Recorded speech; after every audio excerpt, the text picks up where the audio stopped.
কিতাবের মধ্যে পাওয়া যায় যখন কোনো ব্যক্তি মারা যায়, মারা যাওয়ার পরে তার শরীরের কাপড়গুলো, মারা যাওয়ার পরে কি কাপড়গুলো থাকে না খুলে আস্তে আস্তে? গোসল দেওয়ার আগে খুলে না? খুলে।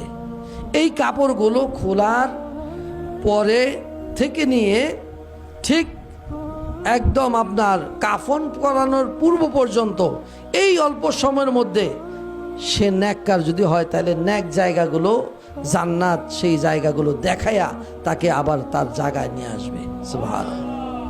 আর যদি বদকার হয় তাকে ওই সময়ের মধ্যে ঘুরেয়া সেই জাহান্নাম দেখায়া তার জায়গা দেখায়া ওইখানে আবার নিয়ে আসবে। যখন কাফনের কাপড়টা তাকে পরাইয়া দেওয়া হবে, আস্তে আস্তে রুহুটা দেখা শুরু করবে। কি দেখবে? কিতাবের মধ্যে পাওয়া যায় এই রুহুটা দেখবে যে কে হাসে কে কাঁদে, কে তার